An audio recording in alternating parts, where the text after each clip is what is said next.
ഏവർക്കും echoes of പേജസിലേക്ക് സ്വാഗതം. മെഴിവേലി ബാബുജിയുടെ summer vacation.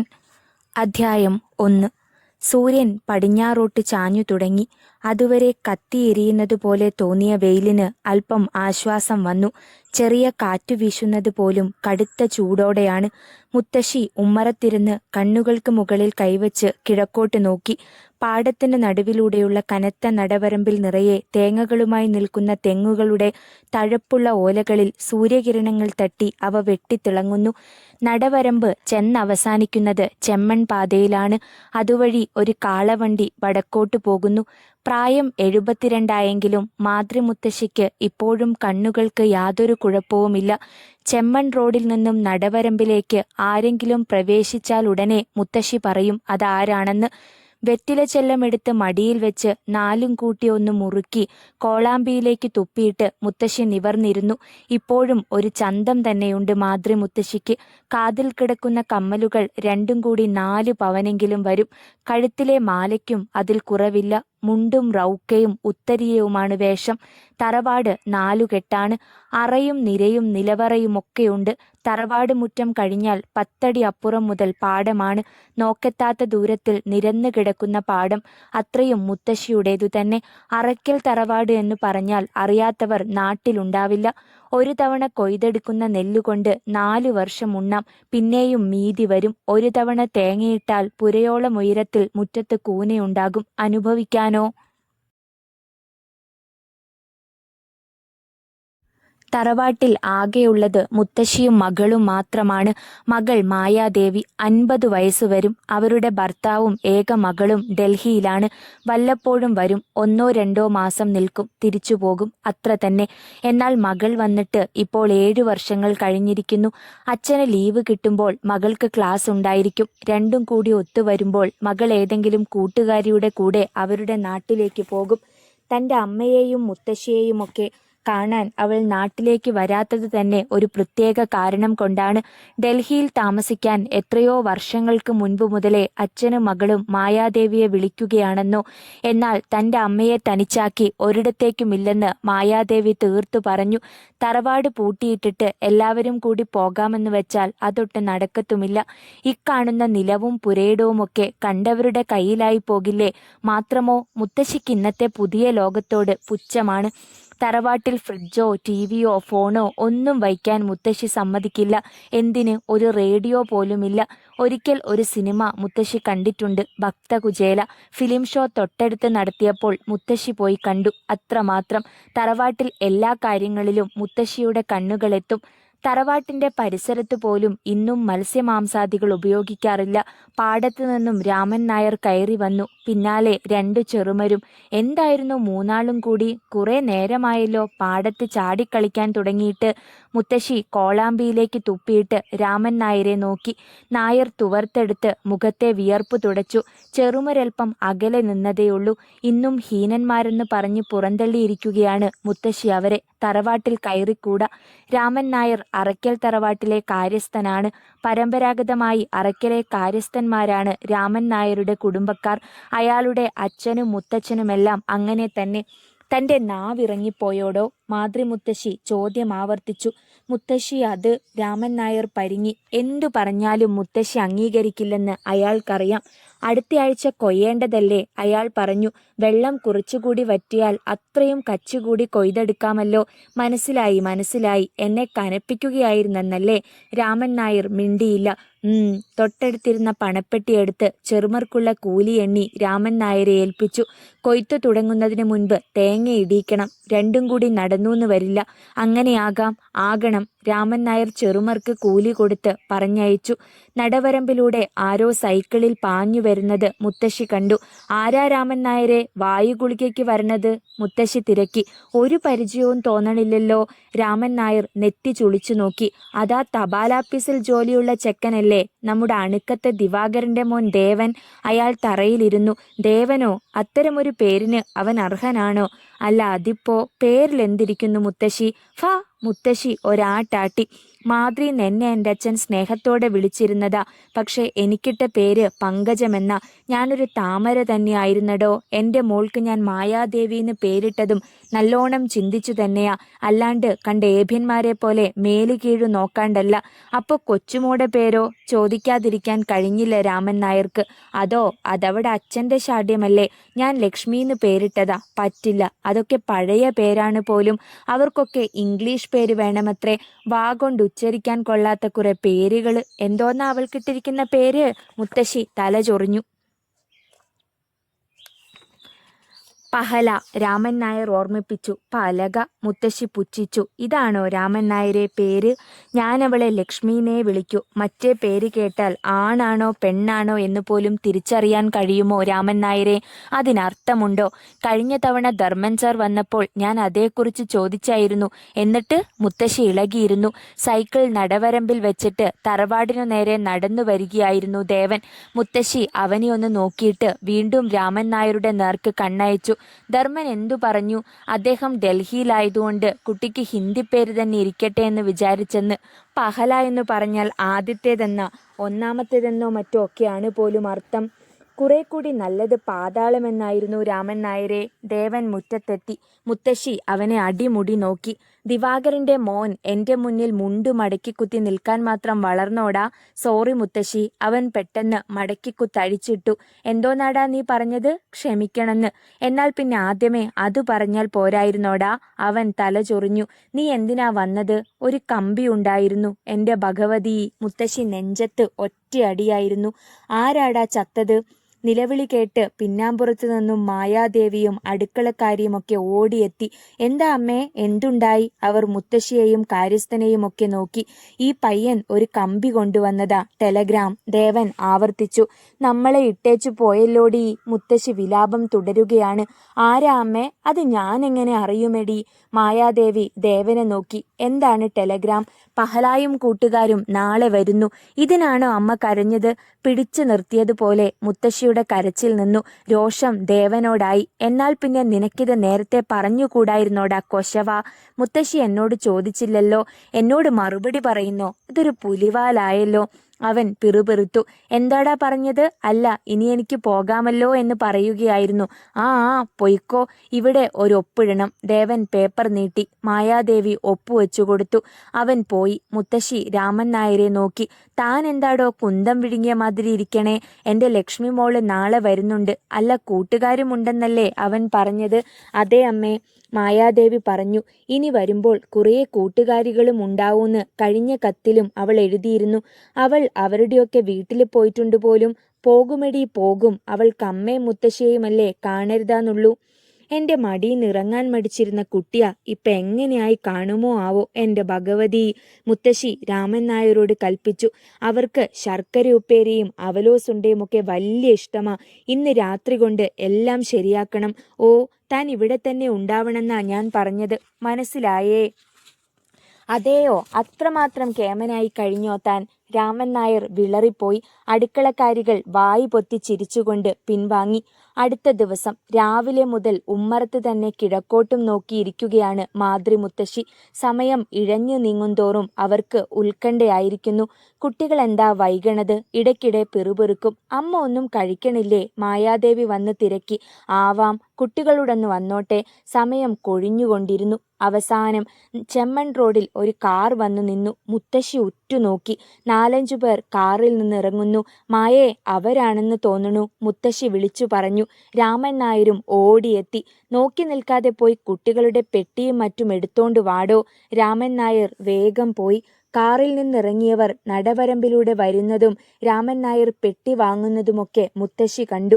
പക്ഷേ അവർ അടുത്തു വരുന്തോറും മുത്തശ്ശിയുടെ നെറ്റി ചുളിഞ്ഞു. മുഖം കോപം കൊണ്ട് ചുവന്നു. ചുണ്ടുകൾ വിറച്ചു. അധ്യായം 2.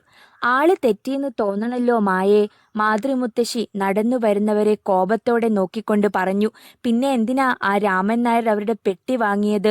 മുത്തശ്ശിക്ക് വല്ലാത്ത അസ്വസ്ഥത തോന്നി. നടവരമ്പിലൂടെ വന്നുകൊണ്ടിരുന്നത് 5 പെൺകുട്ടികൾ തന്നെ. പക്ഷേ അത് പഹലായും കൂട്ടുകാരും ആണോ എന്നാണ് സംശയം. കാരണം മുത്തശ്ശിയുടെ ദൃഷ്ടിയിൽ തുണിയുടക്കാത്ത ഏദ്യാനികളാണവർ.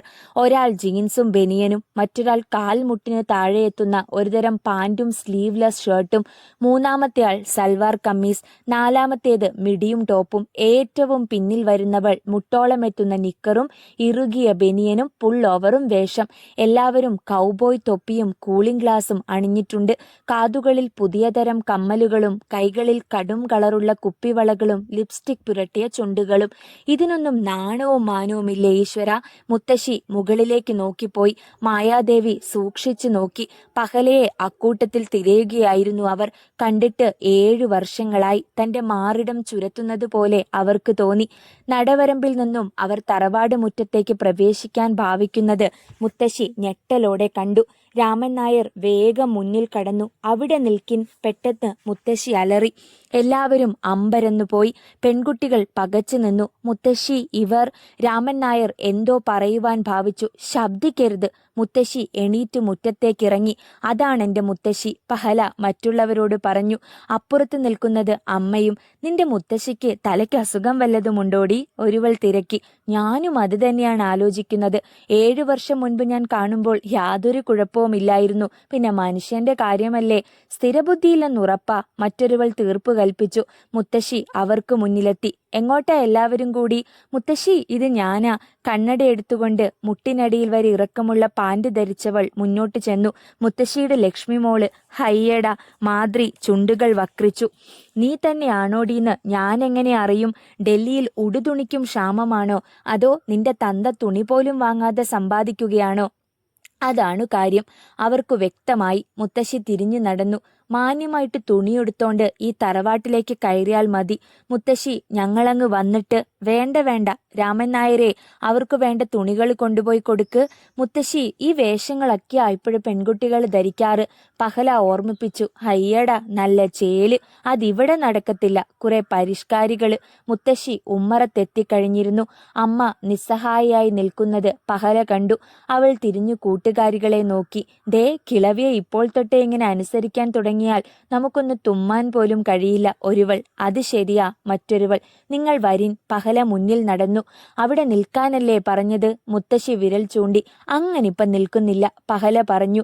ഡൽഹിന്ന് ഞങ്ങൾ ഇവിടെ വരെ വന്നത് പുരയിടത്തിൽ നിൽക്കാനല്ല. അവളും കൂട്ടുകാരികളും കൂസാതെ വന്ന് ഉമ്മറത്ത് കയറി. ചെരുപ്പുകൾ അഴിക്കാതെ പോലും അകത്തേക്ക് പോയി. മാതൃമുത്തശ്ശി കോപം കൊണ്ട് വിറച്ചു. മായേ! താക്കീത് സ്വരത്തിൽ അവർ മകളെ വിളിച്ചു. നിന്റെ മകൾ പറഞ്ഞതും പ്രവർത്തിച്ചതുമൊക്കെ കണ്ടല്ലോ. ഇതാടി അന്യനാട്ടിൽ വിട്ടാലുള്ള കുഴപ്പം. മനസ്സിലായോ? ഞാൻ നേരത്തെ പറഞ്ഞതല്ലേ പെൺകുട്ടികളെ ഇങ്ങനെ അകലെയൊന്നും വിടാൻ പാടില്ലെന്ന്. അമ്മേ, അത് വേണ്ട. ഒന്നും പറയണ്ട. നിനക്ക് നിന്റെ മോളുടെ പക്ഷത്തെ നിൽക്കാനാവൂ എന്നെനിക്കറിയാം. കുട്ടികൾ എന്തെങ്കിലും അറിവില്ലായ്മ കാട്ടിയാൽ നമ്മളല്ലേ മുത്തശ്ശി അത് പൊറുക്കേണ്ടത്? രാമൻ നായർ രംഗം ശാന്തമാക്കാൻ ശ്രമിച്ചു. ഭാ! ഒറ്റയാട്ടായിരുന്നു മറുപടി. തന്നോട് കേമത്തം വിളമ്പാൻ ഇപ്പാഴാരാണ്ട് ക്ഷണിച്ചോടാ കൊശവൻ നായരെ? പ്രായമുള്ള ഒരു വിദ്വാൻ വന്നിരിക്കണു. രാമൻ നായരുടെ നാവടഞ്ഞു. ഒന്ന് ഞാൻ പറഞ്ഞേക്കാം. മുത്തശ്ശി മകൾക്ക് അന്ത്യശാസനം നൽകി. നിന്റെ മോളോടും കൂടെയുള്ള യധ്യാനികളോടും പറഞ്ഞേര്, ഇങ്ങനെയായാൽ ഇവിടെ പറ്റില്ലാന്ന്. എല്ലാത്തിനെയും അടിച്ചു പുറത്താക്കും ഞാൻ. കലിതുള്ളി മുത്തശ്ശി തന്റെ മുറിയിലേക്ക് നടന്നു. അപ്പോൾ അകത്തെ മുറിയിലിരുന്ന് കൂട്ടുകാരികളോട് വിശേഷങ്ങൾ വിളമ്പുകയായിരുന്നു പഹല. ഈ മുറിയിലാണ് ഞാൻ താമസിച്ചിരുന്നത്. ദാ നോക്ക്. ജനാലയിലൂടെ അവൾ കൈ ചൂണ്ടി. ആ നിൽക്കുന്ന മരത്തിനപ്പുറത്ത് തറവാട്ടുവക കുളമാണ്. നമ്മുടെ സ്വിമ്മിംഗ് പൂളുകളൊക്കെ തോറ്റുപോകും. ഒരിക്കൽ ഞാൻ വെള്ളത്തിലും മുത്തശ്ശി കരയിലുമായിട്ട് ഒരുപാട് നേരം കിളിത്തട്ട് കളിച്ചതാ. അവൾ പൊട്ടിച്ചിരിച്ചു. കൂട്ടുകാരികളും. മായാദേവി വാതിൽക്കൽ തല കാണിച്ചു. അമ്മയെന്ന് വിളിച്ചുകൊണ്ട് ഓടി വന്ന പഹല മായാദേവിയെ തന്റെ അരികിൽ പിടിച്ചിരുത്തി കെട്ടിപ്പിടിച്ച് 2 കവിളിലും മുത്തം കൊടുത്തു. അമ്മ ഒരുപാടങ്ങ് വളർന്നുപോയി. കെട്ടിക്കാൻ പ്രായമായ പെണ്ണായിപ്പോയി കേട്ടോ. അവളും കൂട്ടുകാരികളും പൊട്ടിച്ചിരിച്ചു. മായയ്ക്കും ചിരിക്കാതിരിക്കാൻ കഴിഞ്ഞില്ല. ഇപ്പോഴത്തെ പിള്ളാരുടെ കാര്യം എന്തു പറയാൻ?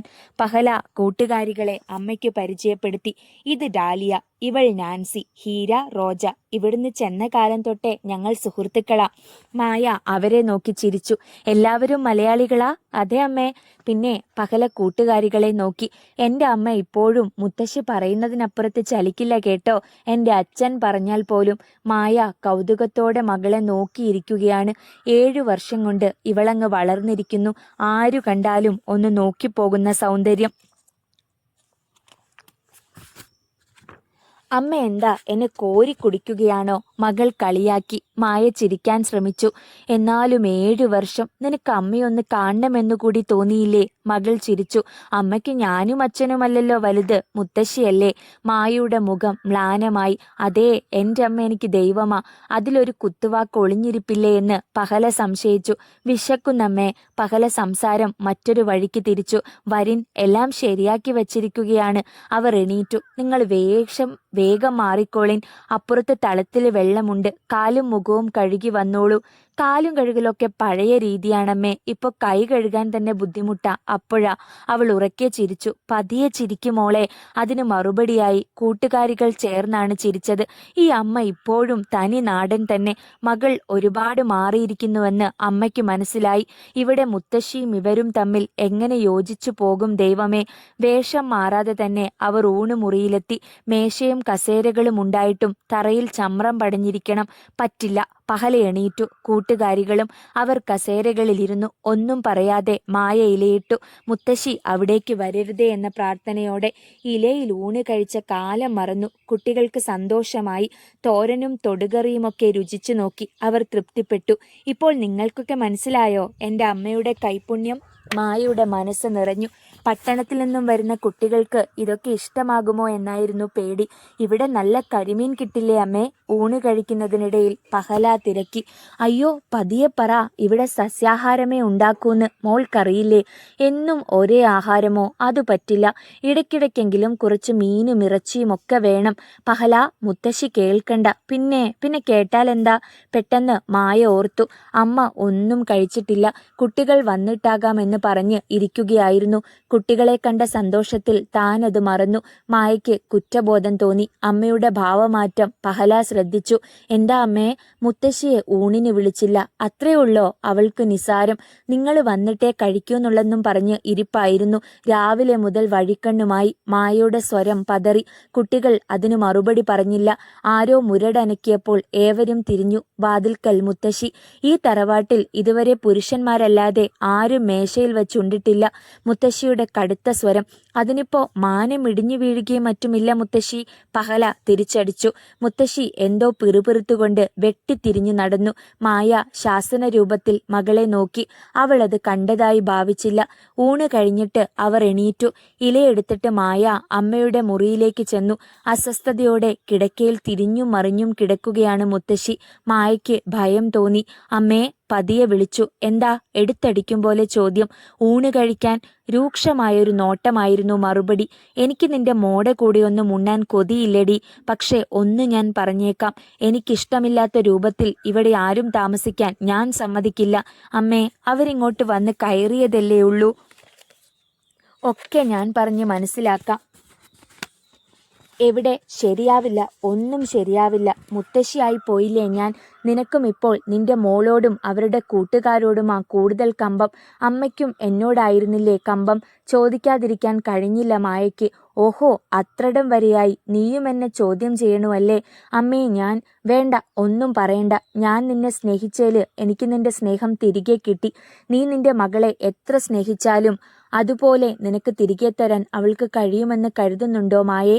മായാദേവി മിണ്ടിയില്ല. താൻ നിസ്സഹായയാണെന്നവർ അറിഞ്ഞു. മകളുടെ ഭാഗത്ത് നിൽക്കണോ അമ്മയുടെ ഭാഗത്ത് ചേരണമോ എന്നറിയാതെ മായാദേവി കുഴങ്ങി. അധ്യായം 3. അറയ്ക്കൽ തറവാടിന്റെ നിഴൽ കിഴക്കോട്ട് നീണ്ടുപോയി. ഉച്ചമയക്കത്തിലായിരുന്നു പഹലായും കൂട്ടുകാരികളും. കുട്ടികളുടെ ശബ്ദമൊന്നും കേൾക്കാതായപ്പോൾ മാതൃമുത്തശ്ശി സാവധാനം ജനാലയുടെ അരികിലെത്തി അകത്തേക്ക് നോക്കി. ഏറെ നേരം ആ കണ്ണുകൾ പഹലായുടെ മുഖത്ത് തന്നെ തറഞ്ഞു നിന്നു. ഇമകൾ പൂട്ടിയുള്ള ആ കിടപ്പു കണ്ടാൽ മായയുടെ ചെറുപ്പകാലമാണെന്നേ തോന്നൂ. മുത്തശ്ശിയുടെ മാറിടം ക്രമാതീതമായി ഉയർന്നു താണു. കൊച്ചുമകളോടുള്ള അമിതമായ വാത്സല്യം അടക്കി വച്ചിരുന്നതായിരുന്നു ആ മനസ്സിലെന്ന് തോന്നും. പക്ഷെ അവൾ പിടികിട്ടാനാവാത്ത മനസ്സിലാവാത്ത വിധം അകലത്തിലായിരിക്കുന്നു എന്ന ഓർമ്മയാവാം ഒരുപക്ഷെ മുത്തശ്ശിയെ മതിക്കുന്നത്. പിന്നിൽ ഒരു ചലനം. മുത്തശ്ശിയുടെ ഭാവം മാറി. അവർ തിരിഞ്ഞു നോക്കി. മായാദേവി, കണ്ടില്ലേ നിന്റെ മോളും കൂട്ടുകാരികളും കിടന്നുറങ്ങുന്നത്? പകലുറങ്ങുക, അതും സ്ത്രീകൾ. അറയ്ക്കൽ തറവാട്ടിൽ ഇന്നുവരെ അങ്ങനെ ഉണ്ടായിട്ടില്ല. മുത്തശ്ശി തിരിഞ്ഞു നടന്നു. കലികാല വൈഭവം, അല്ലാണ്ട് എന്തു പറയാൻ? അനുഭവിക്കുമ്പോഴേ അറിയൂ. ഞാൻ പറഞ്ഞില്ലാന്ന് വേണ്ട, ഇതൊന്നും പിതൃക്കൾക്ക് ഇഷ്ടപ്പെട്ടു എന്ന് വരില്ല. മായാദേവി അതിനും മറുപടി പറഞ്ഞില്ല. അവർ അമ്മയുടെ പിന്നാലെ സാവധാനം നടന്നുകൊണ്ടിരുന്നു. പിന്നെയും കുറേ നേരം കഴിഞ്ഞാണ് പഹലായും കൂട്ടുകാരികളും ഉണർന്നത്. മായ അവർക്ക് കാപ്പി കൊടുത്തു. മുത്തശ്ശി എന്തിയെ? പഹല തിരക്കി. നിങ്ങൾ പകലുറങ്ങാൻ പാടില്ലായിരുന്നു, മായ ഓർമ്മിപ്പിച്ചു. സ്ത്രീകൾക്ക് പകലുറക്കം നല്ലതല്ല. എന്തേ? പഹല തലവെട്ടിച്ചു. ഇതും മുത്തശ്ശി പറഞ്ഞു തന്നതാവും. എന്നാൽ അമ്മ പറഞ്ഞേര്, ഞങ്ങൾക്കിഷ്ടമുള്ളപ്പോൾ ഉറങ്ങുമെന്ന്. പഹല ഒരു കൂട്ടുകാരി വിളിച്ചു. നമുക്ക് കുളിക്കണ്ടേ? ഓ ഷുവർ. സുന്ദരിക്കുട്ടി വിഷമിക്കണ്ട. ഇവിടെ നിന്നും പോകും മുൻപ് മുത്തശ്ശിയെ നേരെയാക്കുന്ന കാര്യം ഞാൻ ഏറ്റു. അമ്മയുടെ കവിളിൽ ഒരു ഉമ്മ കൊടുത്തിട്ട് പഹല തിരിഞ്ഞു നടന്നു. അപ്പോൾ തൊട്ടു മുന്നിൽ മാതൃമുത്തശ്ശി. തീ പാറുന്ന കണ്ണുകൾ കൊണ്ട് അവർ കൊച്ചുമകളെ ഉറ്റുനോക്കി. മുത്തശ്ശിയുടെ നോട്ടത്തെ നേരിടാനാവാതെ പഹല പതറി. നീ എന്താ പറഞ്ഞത്? മുത്തശ്ശിയുടെ ചുണ്ടുകൾ വിറച്ചു. ഇവിടെ നിന്ന് പോകും മുൻപ് മുത്തശ്ശിയെ നേരെയാക്കുന്നു ലേ? പഹല സ്തബ്ധയായി. നടക്കില്ല കേട്ടോ. നിന്റെ അച്ഛൻ ധർമ്മൻ വിചാരിച്ചാലും നടക്കില്ലാന്ന് കൂട്ടിക്കോളൂ. ഇപ്പോൾ മുത്തശ്ശിക്ക് എന്താ വേണ്ടത്? പഹലായ്ക്കും കോപം വന്നു തുടങ്ങി. എനിക്ക് വേണ്ടത് ഇത്തിരി സ്വസ്ഥതയാണ്. പെൺകുട്ടികളായാൽ കുറെ അടക്കവും ഒതുക്കവും ഒക്കെ വേണം. അതില്ലാണ്ട് മറ്റുള്ളവർക്ക് കൂടി ഒരുതരം ഭ്രാന്ത് ഉണ്ടാക്കരുത്. എങ്കിലൊരു കാര്യം ചെയ്യാം, ഞങ്ങൾ ഓരോ ഭരണിയിൽ കയറിയിരുന്നേക്കാം. എങ്ങനെയായാലും വിരോധമില്ല, അതങ്ങ് മനസ്സിൽ വെച്ചാ മതി. പഹല മുഖം തിരിച്ചു. മോളെ, മായയുടെ സ്വരത്തിൽ താക്കീതിന്റെ ധ്വനി. അമ്മയൊന്നടങ്ങ്. ഞങ്ങൾ വന്നു കയറിയപ്പോൾ മുതൽ തുടങ്ങിയതാണല്ലോ മുത്തശ്ശി. അവിടെ തൊടരുത്, ഇവിടെ ഇരിക്കരുത്, അങ്ങനെ നടക്കരുത് എന്നും മറ്റും. ഏതായാലും അങ്ങനെ വിട്ടുകൊടുക്കാൻ എനിക്ക് പറ്റില്ല. 2 മാസക്കാലം കൊണ്ട് ചെയ്യാവുന്നത് മുഴുവൻ ചെയ്തിട്ടേ പഹല ഇവിടെ നിന്നും പോകൂ. ആരൊക്കെ എന്തൊക്കെ കോലാഹലങ്ങൾ ഉണ്ടാക്കിയാലും അവൾ വെട്ടിത്തിരിഞ്ഞു നടന്നു. മുത്തശ്ശി നിമിഷങ്ങളോളം ആ പോക്ക് നോക്കി നിന്നു. നിഷേധി. അങ്ങനെ പിറുപിറുത്തുകൊണ്ട് അവർ മായാദേവി നിന്നിടത്തേക്ക് നോക്കി. അവിടം ശൂന്യമായിരുന്നു. പഹല കലക്കി. മുറിയിലെത്തിയ ഉടനെ റോജയുടെ അഭിനന്ദനം. ആദ്യത്തെ ആ ഭാവം കണ്ടപ്പോൾ ഞാനൊന്നു ഭയന്നു. നീ പതറിയതുപോലെ. ഡാലിയ. മുത്തശ്ശിയുടെ മുഖം ഒന്ന് കാണേണ്ടതായിരുന്നു. നമ്മളെ ജീവനോടെ കടിച്ചു തിന്നാനുള്ള കോപം കാണും. ഹീര. അയ്യോ, അതുമാത്രം പറയരുതേ. നാൻസി തടഞ്ഞു. മുത്തശ്ശി വെജിറ്റേറിയനാ. മുരിങ്ങയ്ക്കയും വെണ്ടയ്ക്കയും ഒക്കെ പറഞ്ഞിട്ടുള്ളൂ. കമോൺ, നമുക്ക് കുളിക്കാൻ പോകാം. നീന്തൽ വസ്ത്രങ്ങൾ അണിയുകയായിരുന്നു പഹല. അവളുടെ കൊഴുത്ത കാലുകളും കൈകളും എല്ലാം നഗ്നമാണ്. ശരീരത്തിന്റെ വടിവ് അപ്പാടെ പുറത്തു കാണത്തക്ക വേഷം. മറ്റുള്ളവരും അതേ വേഷം ധരിച്ചു. പിന്നെ ഓരോ ഷാൾ പുതച്ചുകൊണ്ട് കുളത്തിനരികിലേക്ക് നടന്നു. Hi beautiful. റോജ കുളത്തിലേക്ക് നോക്കി ആഹ്ലാദത്തോടെ പറഞ്ഞു. നിശ്ചലമായി കിടക്കുന്ന ജലാശയം ഒരു വലിയ കണ്ണാടി പോലെ. ചുവന്ന ചെറിയ ചില മത്സ്യങ്ങളെ മാത്രം കാണാം. കുളത്തിനു നടുവിൽ 2-3 താമരപ്പൂക്കൾ കൂമ്പി അടയുമാറായിരിക്കുന്നു. 3 സ്വിമ്മിംഗ് പൂളിന്റെ വലിപ്പം വരും കുളത്തിന്. സൂക്ഷിക്കണേ, പഹല മുന്നറിയിപ്പ് നൽകി. നിലയില്ലാത്ത വെള്ളമാ, ഒന്ന് പോടി. പറഞ്ഞതും ഷാൾ കരയിലേക്കിട്ടിട്ട് ഡോൾഫിൻ കണക്കെ ഹീര കുതിച്ചു ചാടി. പൊട്ടിച്ചിരിച്ചുകൊണ്ട് മറ്റുള്ളവരും. തറവാടിന് പടിഞ്ഞാറു ഭാഗത്തെ ഒരു ജനാലയ്ക്ക് പിന്നിൽ ഇതെല്ലാം കണ്ടുകൊണ്ട് നിൽക്കുകയായിരുന്നു മാതൃമുത്തശ്ശി. മായേ. ആ ശബ്ദം അറയ്ക്കൽ തറവാടിന്റെ ഓരോ കോണിലും പ്രതിധ്വനിച്ചു.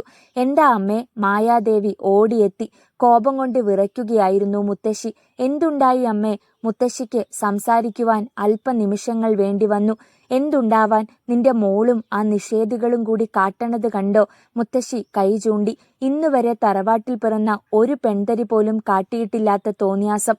മായാദേവിയിൽ നടുക്കമുണ്ടായി. പരസ്യമായി നീരാടുക, അതും തുണി ഉടുക്കാണ്ട്. ശിവ ശിവ, ഇവിടെ കുളിമുറി ഇല്ലാഞ്ഞിട്ടാണോടി ഇവറ്റകൾ? മായ വേഗം പുറത്തേക്ക് പോയി. കുളത്തിൽ കണ്ട കാഴ്ച അവരെ ശരിക്കും ഞെട്ടിക്കുക തന്നെ ചെയ്തു. ഈശ്വര, നെഞ്ചിൽ കൈവച്ചു പോയി മായ. നിലയില്ലാത്ത വെള്ളത്തിൽ കുളത്തിന് നടുവിൽ പതച്ചു നിൽക്കുകയാണ് 5 പേരും. ഇടയ്ക്കിടെ എന്തൊക്കെയോ പറഞ്ഞു രസിക്കുന്നുമുണ്ട്. പുരുഷന്മാർ പോലും ഈ കുളത്തിൽ ഇങ്ങനെ നീന്തി തുടിച്ചിട്ടില്ല. മായ അപ്പോഴത് കണ്ടു. മുത്തശ്ശി പറഞ്ഞത് നേരു തന്നെ. ഇതെന്തു ഡ്രസ്സാണ്? ഇത്തരം വസ്ത്രങ്ങൾ മായാദേവി കാണുന്നത് തന്നെ ആദ്യമായാണ്. നാൻസിയാണ് മായയെ ആദ്യം കണ്ടത്. പഹല, നിന്റെ മമ്മി. അവൾ തിരിഞ്ഞു നോക്കി. അമ്മേ, വരുന്നോ നീന്താൻ? അവൾ കൈകാട്ടി വിളിച്ചു. എന്താ കുട്ടി ഇത്? മായ വിളിച്ചു ചോദിച്ചു. ഇവിടെയാണോ കുളിക്കണത്? വേഗം കയറിപ്പോരെ. പഹല വെള്ളത്തിലേക്ക് താണു. കാണുന്നില്ല. മായ അമ്പരന്നു. നിമിഷങ്ങൾ കഴിഞ്ഞു. മായ നിലവിളിച്ചു. എൻ്റെ മോളെ. പെട്ടെന്ന് കൽപ്പടവുകൾക്കരിൽ പഹല ഉയർന്നു വന്നു. അമ്മ ഭയന്നു പോയോ? വിശ്വാസം വരാതെ നിൽക്കുകയായിരുന്നു മായ. അതുകണ്ട് മകൾ പൊട്ടിച്ചിരിച്ചു. ഈ അമ്മ ഒരു മണ്ടിയ. അത് ശരിയാണെന്ന ഭാവത്തിൽ മായ തലകുലുക്കി. എന്തേ അമ്മയിപ്പോൾ ഇവിടേക്ക് ഓടി വന്നത്? ഇവിടെയാണോ കുളിക്കണത്? പിന്നെ അല്ലാതെ. കുട്ടി, 4 പേര് പണ്ടെന്നോ മുങ്ങി മരിച്ചിട്ടുള്ള കുളമാ. അതെയോ? ആ, അതിനിപ്പോൾ ഞങ്ങൾ എന്തു വേണം? വേണ്ട കുട്ടി, പെൺകുട്ടികൾ തറവാടിനു പിന്നിലെ കുളിമുറിയിൽ നിന്നേ കുളിക്കാറുള്ളൂ. ഇപ്പം ഇങ്ങനെയൊന്ന് കുളിച്ചതുകൊണ്ട് കുഴപ്പമില്ലെന്നേ. മണി കിലുങ്ങും പോലെ പഹല ചിരിച്ചു. ഈ അമ്മയോട് ഇതൊന്നും പറഞ്ഞാൽ ശരിയാവില്ല. ചോറ് സാമ്പാറ്, സാമ്പാറ് ചോറ്, ഇതൊക്കെ അമ്മയ്ക്ക് മനസ്സിലാവൂ. ഇതുങ്ങളുടെ അടുത്ത് ഒന്നും പറഞ്ഞതുകൊണ്ട് പ്രയോജനമില്ലെന്ന് മായയ്ക്ക് തോന്നി. അമ്മ പൊയ്ക്കോളൂ, മുത്തശ്ശിയാവും പറഞ്ഞയച്ചതെന്ന് എനിക്കറിയാം. അവൾ മലക്കം മറിഞ്ഞു. മകൾ വെള്ളത്തിനടിയിലൂടെ ഊളിയിടുന്നത് അമ്മ കണ്ടു. തളർന്ന മനസ്സോടെ തിരിഞ്ഞു നടന്നു. മകൾ നിനക്ക് ആവശ്യത്തിന് കൂലി തന്നുന്ന് തോന്നണല്ലോടി മായേ. എന്താ മുഖം വല്ലാണ്ടിരിക്കണത്? മായാദേവി അടുത്തെത്തിയതും മുത്തശ്ശി പറഞ്ഞു. അമ്മയൊന്ന് നോക്കിയിട്ട് മായ തല കുനിച്ചു. മുത്തശ്ശി വല്ലാത്ത ഭാവത്തിൽ ചിരിച്ചു. ഞാൻ പറയണതും നിനക്ക് പിടിക്കില്ലാന്നറിയാം. എന്നാലും പറയാണ്ടിരിക്കാൻ പറ്റില്ലല്ലോ. നിന്റെ മോള് ശരിയല്ല. അമ്മേ. അറിയാതെ മായാദേവിയുടെ ഒച്ച ഉയർന്നു. അധ്യായം 4. പൂമുഖത്തെ ചാരുകസേരയിൽ ഒരു കാരണവരുടെ തലയെടുപ്പോടെ മാതൃമുത്തശ്ശി ചാരിക്കിടന്നു. കണ്ണുകൾ പാടത്തു വെയിലേറ്റു നിൽക്കുന്ന കതിർത്തുമ്പുകളിലാണെങ്കിലും മനസ്സ് ഇവിടെയെങ്ങുമല്ലെന്ന് തോന്നും. അത് ശരിയുമായിരുന്നു. 7 വർഷങ്ങൾക്ക് മുമ്പുവരെ ഇവിടെ എത്തിയാലുടനെ തൻ്റെ മടിയിൽ ചാടിക്കയറിയിരിക്കുമായിരുന്നു ലക്ഷ്മി മോള്. ഒരു കഥ പറഞ്ഞുതാ മുത്തശ്ശി എന്ന് പറഞ്ഞ് കെഞ്ചുമായിരുന്നു. 7 വർഷം. അത്രയും കൊണ്ട് ഒരാൾക്ക് ഇത്രമാത്രം മാറുവാൻ കഴിയുമോ? ചിന്തിക്കുകയായിരുന്നു മുത്തശ്ശി. താൻ വെറും പഴഞ്ചനാണ്. പക്ഷെ പെൺകുട്ടികൾക്ക് അവരുടേതായ ഒരു പ്രത്യേക ചിട്ടയൊക്കെ ഉണ്ടാവില്ലേ? അതോ ഇക്കാലത്ത് അങ്ങനെയൊന്നുമില്ലേ? ഏതായാലും തനിക്കൊരിക്കലും ഇത്തരമൊരു രീതിയോട് യോജിക്കാനേ കഴിയില്ല. കുട്ടികൾ വന്നിട്ട് 2-3 ദിവസങ്ങൾ കഴിഞ്ഞിരിക്കുന്നു. എന്താ കഥ? നേരം പുലർന്നാലുടനെ തുടങ്ങുന്ന ബഹളം എപ്പോഴാണ് അവസാനിക്കുന്നതെന്ന് പറയുവാൻ പോലും കഴിയാത്ത അവസ്ഥയായിരിക്കുന്നു. മാത്രമോ, രാവിലെ എണീക്കുന്നത് തന്നെ സൂര്യൻ ഉദിച്ചിട്ട്.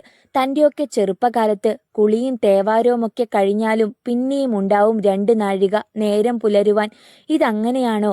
വായുശുദ്ധിയാക്കാൻ പോലും മിനക്കെടാതെ കാപ്പി കുടിക്കുക, പിന്നെയേ മുറിയിന്നിറങ്ങുക കൂടിയുള്ളൂ. പല്ലുതേപ്പും കുളിയുമൊക്കെ നടത്തിയെങ്കിലായി. മുത്തശ്ശിക്ക് ആകെ അസ്വസ്ഥത.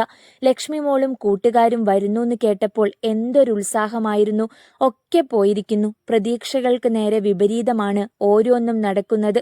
ഇപ്പോൾ അനക്കമൊന്നും കേൾക്കുന്നില്ല. എന്തേ? ഒരുപക്ഷെ ഊണ് കഴിഞ്ഞുള്ള ഉറക്കമാവും. നിത്യേന പകലുറക്കവുമുണ്ട്. ആരോട് പറയാൻ? മായയോട് പറഞ്ഞിട്ടും യാതൊരു പ്രയോജനവുമില്ലെന്നായിരിക്കുന്നു. മകളെ ശാസിക്കാൻ അവൾക്ക് പേടി. നോക്കണേ കാലത്തിൻ്റെ പോക്ക്. മുത്തശ്ശിക്ക് വല്ലായ്മ തോന്നി. ഇങ്ങനെ പോയാൽ ഒരു തലമുറ കൂടി കഴിയുമ്പോഴേക്കും എന്തായി തീരുമെന്ന് ചിന്തിക്ക കൂടി വേണ്ട. വെറ്റിലച്ചെല്ലം എടുത്ത് മടിയിൽ വെച്ചു മുത്തശ്ശി. ചെമ്മൺ റോഡിൽ നിന്നും നടവരമ്പിലേക്ക് ഇറങ്ങി വരികയായിരുന്നു രാമൻ നായർ. ഒറ്റ നോട്ടത്തിലെ മുത്തശ്ശി അത് കണ്ടു. രാവിലെ അയാളെ ഒന്ന് കണ്ടതാണ്. പിന്നീട് ഇപ്പോഴാണ് കാണുന്നത്. മുത്തശ്ശി സൂക്ഷിച്ചു നോക്കി. രാമൻ നായരുടെ കയ്യിൽ എന്തോ ഇരിപ്പുണ്ട്. വെറ്റില 100 തേച്ച് കഴിഞ്ഞപ്പോഴേക്കും രാമൻ നായർ മുറ്റത്തെത്തി കഴിഞ്ഞിരുന്നു. മുത്തശ്ശി ഗൗരവത്തിലൊന്ന് മൂളി. താൻ എവിടെ പോയിരുന്നടോ എന്ന ഭാവത്തിൽ. പട്ടണം വരെ പോയി. നായർ പരിങ്ങി. എന്തിനാ? കുട്ടികൾക്കിത്തിരി സാധനം വാങ്ങാൻ. പറഞ്ഞുകൊണ്ട് കയ്യിലിരുന്ന കെട്ടുകൾ രാമൻ നായർ ഉമ്മറത്ത് വെച്ചു. എന്താടോ ഇതൊക്കെ? കുട്ടികൾക്ക് കളിക്കാനുള്ളതാ. ബാറ്റും നെറ്റും ഷട്ടിലുമൊക്കെ. മുത്തശ്ശിക്ക് കാര്യം പിടികിട്ടുന്നില്ല. എന്നുവെച്ചാല് അതോ? അത് പിന്നെ. രാമൻ നായർ പരിങ്ങി. കളിക്കാനുള്ളതാണെന്നേ എനിക്കും അറിയൂ. താൻ പിന്നെ കട്ടിലെന്നോ മറ്റോ പറഞ്ഞത്? രാമൻ നായർ ചിരിച്ചുപോയി. ഹാ ഏബ്യൻ നായരെ, താൻ എന്തിനാടോ ഇളിക്കുന്നത്? അതല്ല മുത്തശ്ശി, കാട്ടിലെന്നല്ല ഞാൻ പറഞ്ഞത്, ഷട്ടിലെന്നാ. അതെന്താണെന്നാ ഞാൻ ചോദിച്ചത്. എനിക്കും അറിയില്ല. പിന്നെ താനിതൊക്കെ എങ്ങനെ പഠിച്ചു? കുട്ടികൾ കുറിച്ചു തന്ന പേപ്പറിലുണ്ടായിരുന്ന പേരുകളാ. അത് ശരി. മുത്തശ്ശി കോളാമ്പിയിലേക്ക് തുപ്പി. മാതൃമുത്തശ്ശി ഒരിക്കലും മുറ്റത്ത് തുപ്പാറില്ല. ആരും തുപ്പാൻ സമ്മതിക്കുകയുമില്ല. അത്രയ്ക്ക് വൃത്തിയാണ്. കൊണ്ടുവന്ന സാധനങ്ങളൊക്കെ ഒന്ന് കാണട്ടെ രാമൻ നായരെ, താൻ ഈ കെട്ടൊക്കെ ഒന്നൊഴിച്ചേ. രാമൻ നായർ മുന്നോട്ടാഞ്ഞതേയുള്ളൂ. അപ്പോഴേക്കും രാമൻ നായർ ചേട്ടൻ ഇത്ര വേഗമിങ്ങ് വന്നോ എന്ന് ചോദിച്ചുകൊണ്ട് പഹല ഇറങ്ങി വന്നു. മുത്തശ്ശിയുടെ മുഖം ഇരുണ്ടു. അവൾ മുത്തശ്ശിയെ ശ്രദ്ധിക്കാതെ സാധനങ്ങൾ എടുത്തുകൊണ്ട് അകത്തേക്ക് പോകാൻ ഭാവിച്ചു.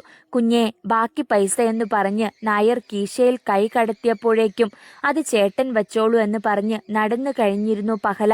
രാമൻ നായർ അമ്പരന്നു പോയി. 63 രൂപയോളം ബാക്കിയുണ്ട്, അത് വേണ്ടെന്ന്. മുത്തശ്ശി രാമൻ നായരെ കണ്ണുകൾ കൊണ്ടൊഴിഞ്ഞു.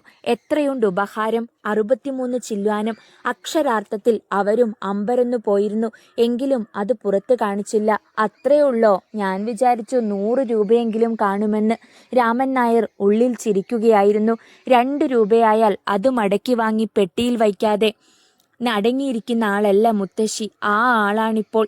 നേരം 4 മണി കഴിഞ്ഞു. പഹലയും കൂട്ടുകാരും പുറത്തേക്ക് വന്നു. മുത്തശ്ശി മുഖം തിരിച്ചു. രാമൻ നായർക്ക് എന്തോ വല്ലായ്മ തോന്നി.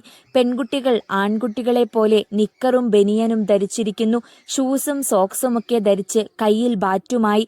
രാമൻ നായർ ഒളി കണ്ണാലെ മുത്തശ്ശിയെ നോക്കി. തനിക്ക് പറമ്പിലെ കാര്യങ്ങൾ ഒന്നും നോക്കാനില്ലേ? മുത്തശ്ശി ഗൗരവത്തിൽ തിരക്കി. തന്നെ അവിടെ നിന്നും ഒഴിവാക്കുകയാണ് ലക്ഷ്യമെന്ന് രാമൻ നായർക്ക് മനസ്സിലായി.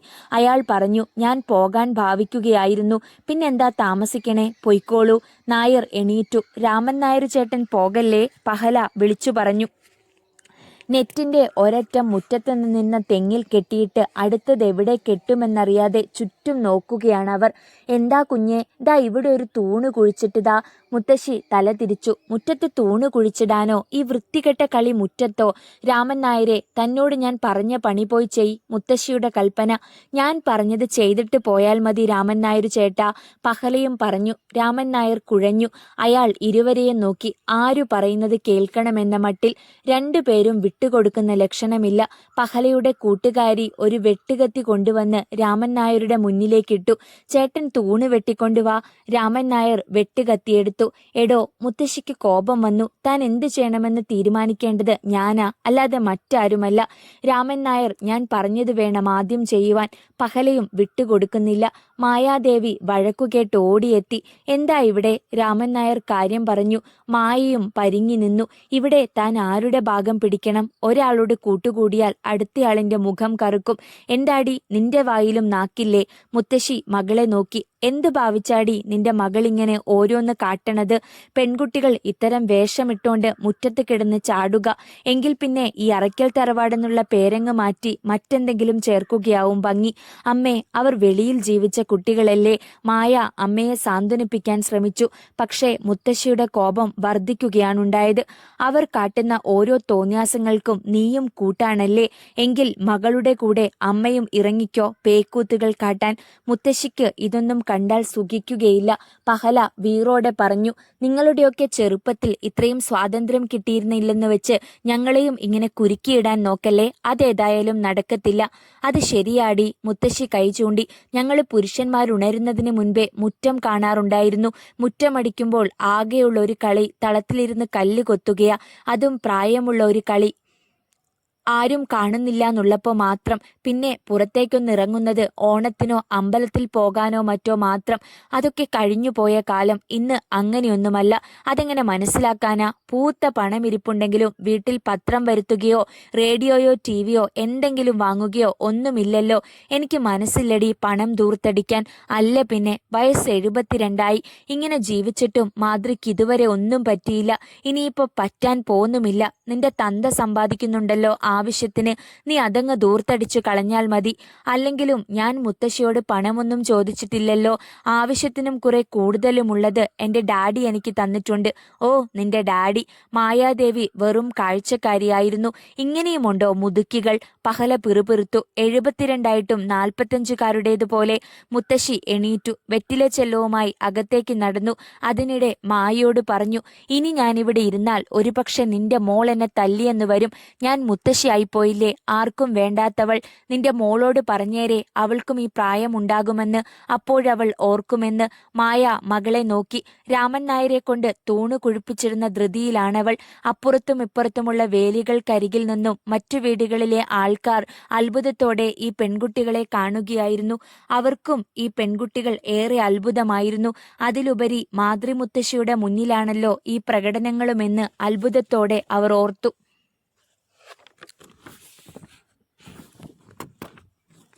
അടുത്ത അധ്യായങ്ങൾ നാളെ.